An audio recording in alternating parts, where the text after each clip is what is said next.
Verbs and tenses. Verb tenses are an attribute of verbs that tell us about time. The three basic tenses.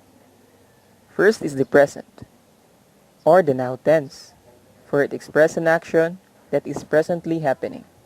A present action. The vendor shouts to a potential customer. Or a present condition. My measles is contagious. Past tense, also called the before tense, for it expresses something happened in the past but did not continue to the present. A completed action. For example, the vendor shouted to a potential customer. A completed condition. Several machines were available. So you can notice the difference between past and present tense. Future tense. This is the upcoming tense, for it is something that will happen in the future, and you can also use the words shall and will. Future action. I will study in the evening. Future condition. John will be late for the meeting. We'll tackle about this time the aspect of verb tenses. There are four types of aspect of verb tenses. First, the simple. The second, the progressive or the continuous. Third one is the perfect. Then the last is perfect progressive. Simple tenses. Simple present. I do, he does. A fact, a habit, or a regular action. Fact, he is a baker. He bakes cakes. Habit, he always bakes in the morning. Regular action, he bakes many cakes weekly.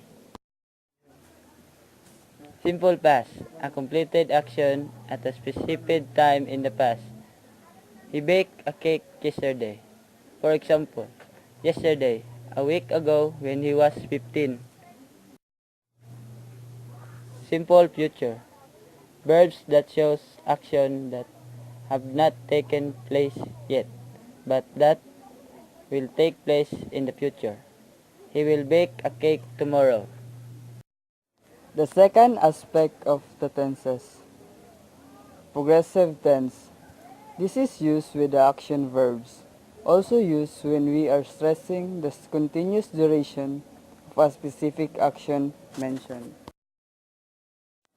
Examples of progressive tense or continuous tense.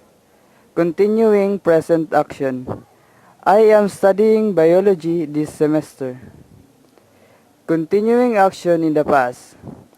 I was talking to the security personnel when you tried to call me. Continuing future action.